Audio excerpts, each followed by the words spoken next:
Hi Pisces, Sun, Moon, Ascendant, or Venus. This is Dane, and I'm going to be doing your June 19th to the 30th, 2022 reading for you. Now I ask if this reading resonates with you. Don't forget to like, comment, and subscribe. If you're interested in any of the cards that I'm using, they will all be listed in the description box below. Now before we begin this reading, let us clear the energy space, raising our own energy vibration and releasing any negativity. This cleanse and meditation will be accompanied by a loud sound. So take a nice deep breath in, exhaling whenever it feels comfortable for you.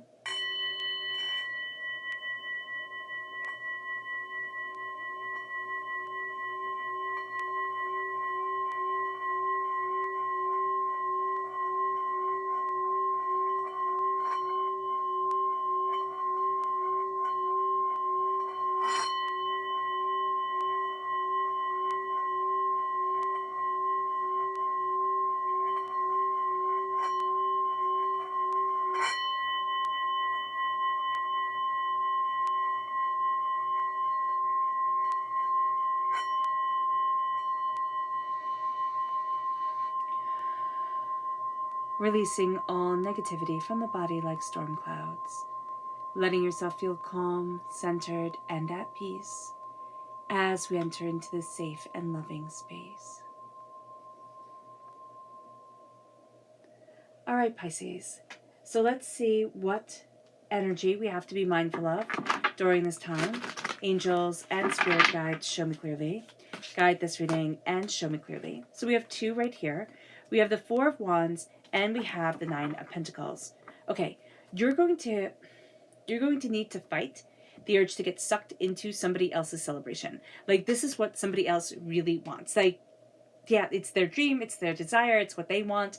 And they're going to be like, oh, you can do this too. Or, oh, you should do this, Pisces. And they're not looking for you also to be successful. They're looking kind of for you to be their workhorse type of person. So just be aware of that, because it's definitely not going to be an equal distribution. I can't say that word right now, but an equal share of anything.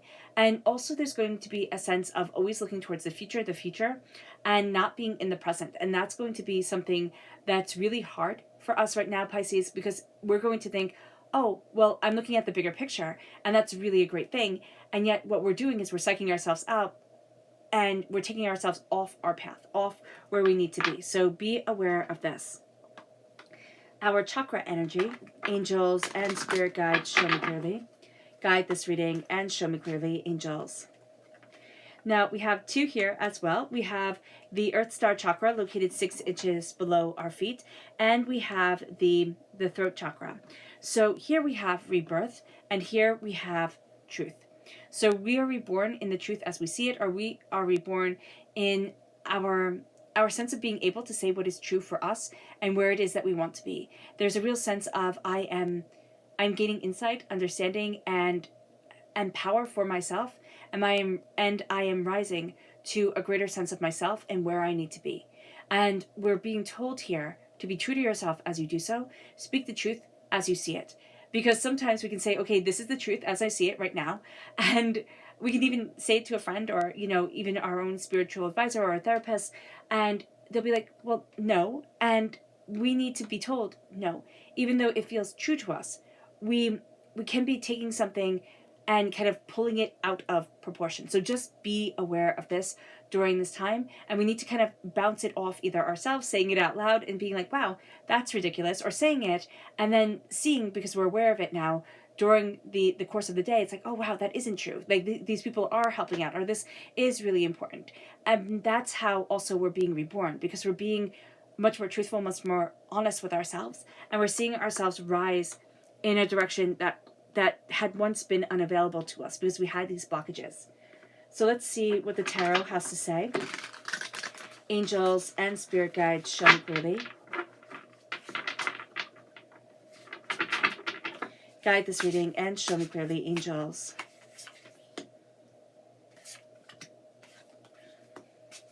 And spirit guides, show me clearly.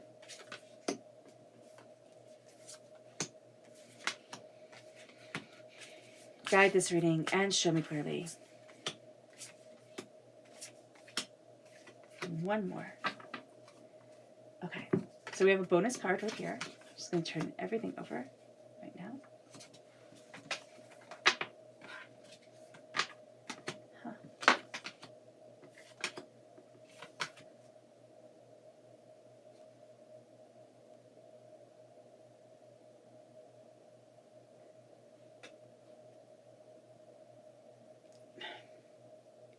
Something's going to call us out with money, okay? There's something coming forward here, either in our careers or in our bank accounts. We're looking at things, and we're going to have to start seeing things a lot differently than we have been. And I don't mean that to freak anybody out. I mean, the world is weird right now, so do be understanding with that. The Eight of Coins comes forward, and this is where we are now. We're hardworking, we're dedicated, we're diligent, and there's a sense of, if I work hard enough, I will be rewarded. But I'm also seeing here, and this is where our challenge comes in, it's like we're not seeing the path that will be open to us, that will lead us in a different direction. We're fighting it right now. And that is actually going to directly hurt our financial self, because we're subconsciously, it's like not even something we're conscious about. We're fighting a new venture that's moving us forward, and like it's a new opening, a new way of seeing things, or a new career, or it's just something that we hadn't thought of before. It's coming in, and it's like, okay, you thought you were going to have to do this forever, which I don't know why, Pisces. I'm not seeing that you were really keen on that to begin with. It was sensible, it was logical, it was purposeful, but it wasn't your passion, okay? And there is something here where you're opening up to your passion again. And that's the road that you hadn't seen opening up coming.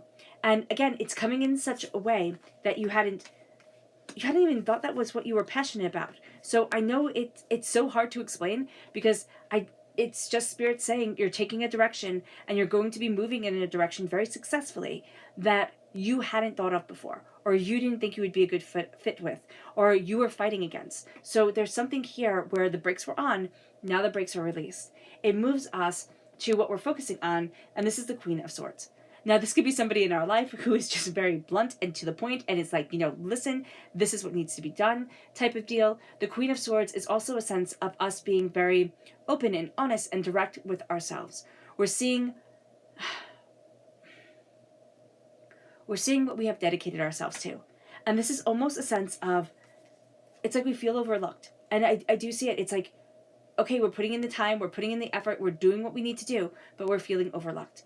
And what we're going to see here is that we're going to be looking at what skills have we been, cultivating within ourselves? How have we been moving ourselves forward? Where is it that we needed to be? How are we opening up this door? And the Queen of Swords is saying, take the sword and go after it. Take what you need and go after it. Because if you don't, you will always regret. The Queen of Swords, I think the swords are the most misunderstood because they have to do with the mind. So people look at the Queen of Swords, and excuse my language, but usually when I'm listening to people read, or when I'm talking to people, they're like, oh, the Queen of Swords is the bitch, right?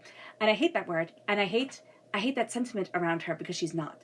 She's just very focused on what she wants, and she's very determined, and she knows that she put in the time and the effort to get there. Just as they'll say the same thing about the King of Swords. Oh my gosh, he's the, again, excuse my language, but like the bastard type of thing. And they're not. They're very strong, determined, focused people who are saying, this is what needs to get done. Yeah, they can get snippy because their whole realm is around words. So you can find that you get snippy because you're finding yourself out of harmony with where it is that you need to be, but because the harmony of where you need to be isn't quite opening up to you as easily as the frustration is, it's going to take time to see it. So just be aware of this. When people be like, well, why are you snapping at me? Or why are you giving me this look? Or, something like that. It's like, it's because inwardly we're fighting this battle, and it's just seeping through our pores. It moves us to our past. We have had to see things very differently, and we are seeing things very differently than our past selves were. And remember, the past is up until we watch this video, where it's like, okay, this is how I saw it, and now everything was turned on its head. And what we thought was B isn't necessarily, and it's kind of the sense of, I thought if you put in the time and the effort, you got the reward.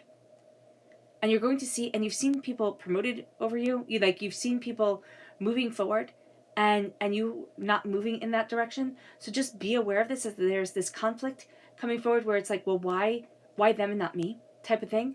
But it's all of a sudden we're starting to see things and it's like, oh, well, if I would have, I wouldn't have come to this conclusion, or this gift within me wouldn't have shined, or all of a sudden I wouldn't see what I needed. And that brings us to our strength during this time, and it's to turn inward and not be totally overwhelmed by the chaos of turning inward, but it's to turn inward and to see, oh, this is what I needed. Like, this is the illumination that is guiding me. This is the place that I need to be for me. Now, it's interesting because Virgo is our sister sign, and the Hermit represents Virgo in the major arcana. So our strength right now is going to be kind of ping-ponging off this energy that really does help to elevate us. It can also provide a suitable amount of tension for us, right? As sisters do. Either we love them or we can hate them in like the exact same moment sometimes. So here with the Hermit, we're turning inward and we're starting to see what really does illuminate us, what really does guide us, what really does open up the doors for us. And as we're doing so, I mean, if you are born on the cusp with Aquarius, or if you have a lot of Aquarius in your chart, listen to Aquarius, because your gift, they just match each other here, and it holds a lot of truth. So here it's like, okay, this is where I need to be, and I need to be looking inward for me. I need to be understanding what I need, what I want, and it's just turning inward and finding this quiet, finding this peace.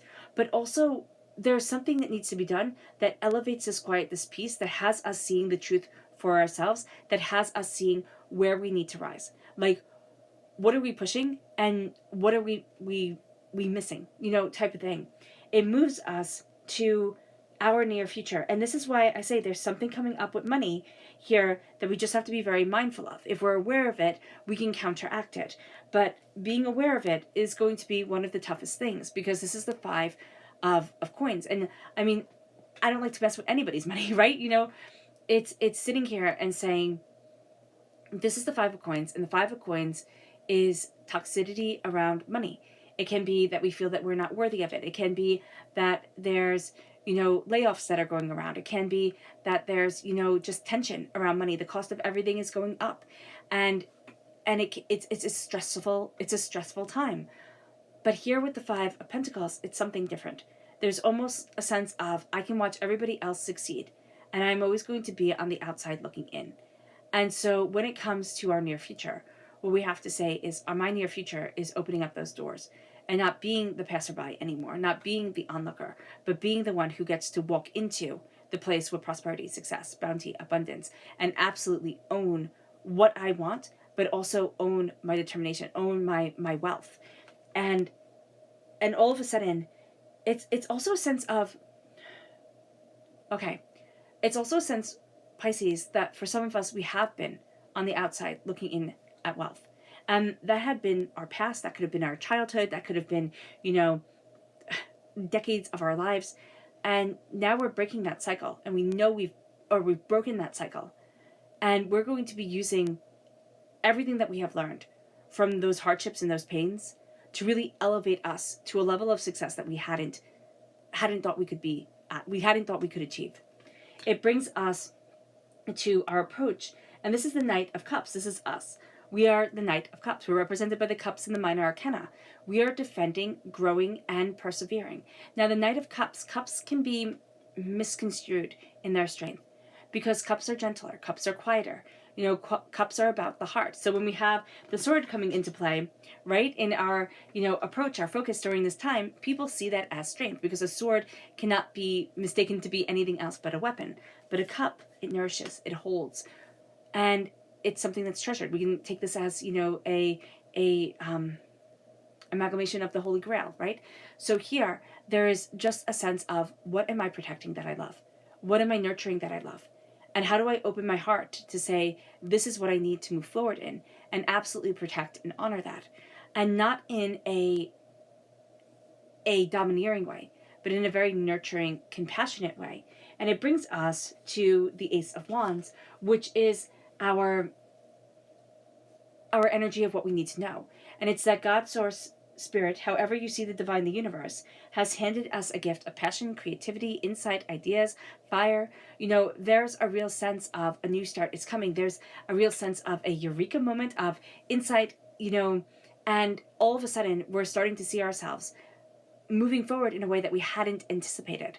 There's a passion that comes in. There's almost like it's like a torch being lit, right? But it's a fire under a tush being lit, and we see ourselves rising in a way that surprises us. But it's discomfort first, right? Because the analogy that's being given is, your tush being on fire. So that's not pleasant.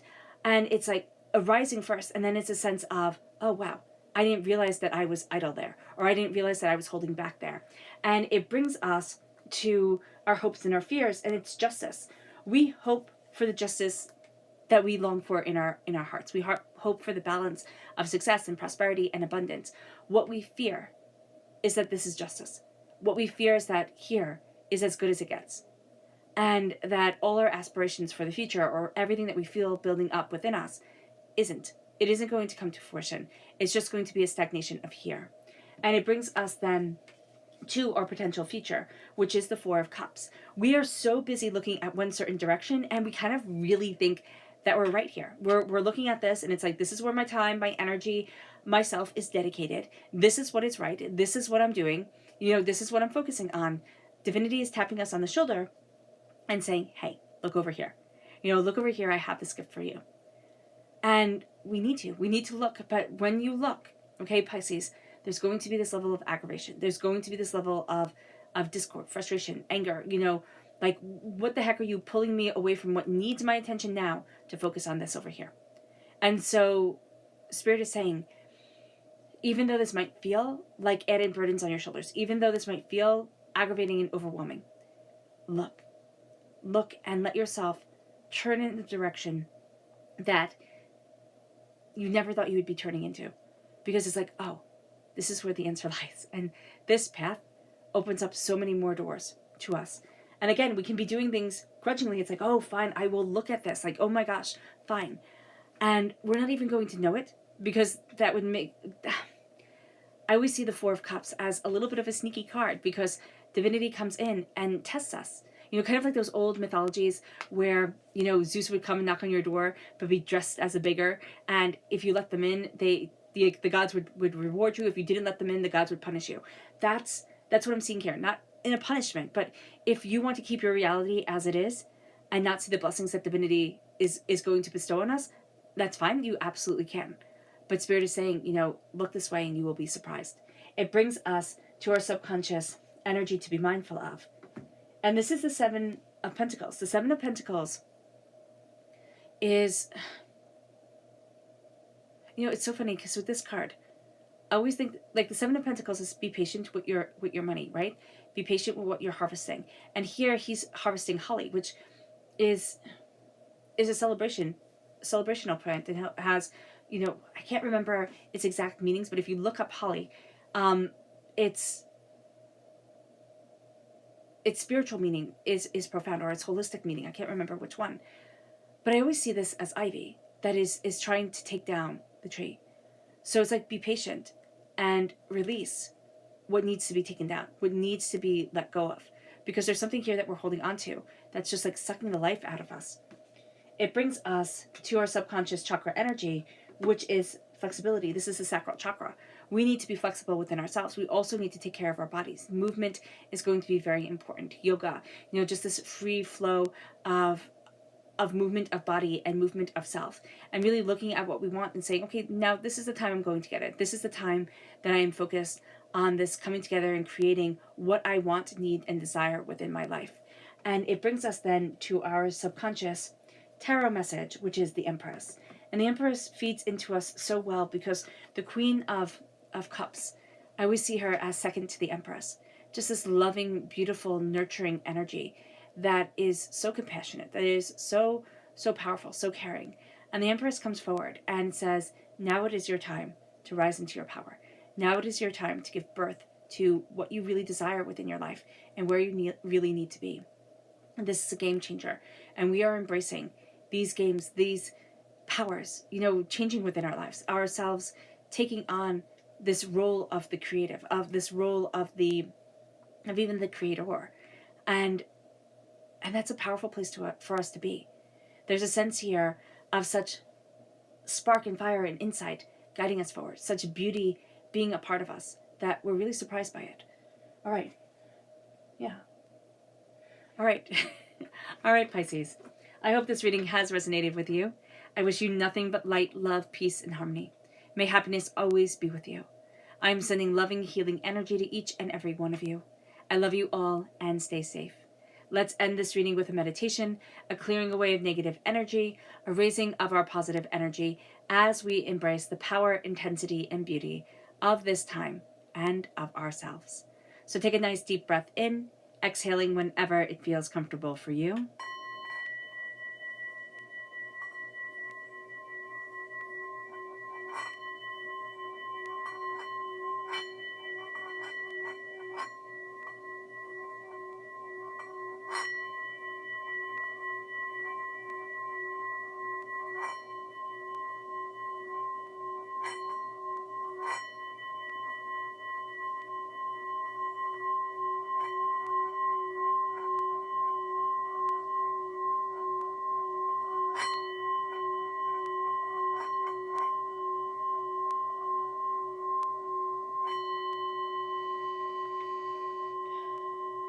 And Pisces, if you've stayed all the way to the end of this meditation, I just realized that the bonus card, the Seven of Cups, was not gone over. And the Seven of Cups is choices to be made. It's also realizing and bringing forward our dreams. So as we end this video with this meditation, as we've cleansed and steadied and stabilized ourselves, what is it that you dream of? What is it that you want? And what are the choices that we have to make to bring us to those dreams? To make those dreams a reality. All right, Pisces. May you move forward in peace, love, and harmony. And may blessings always be with you.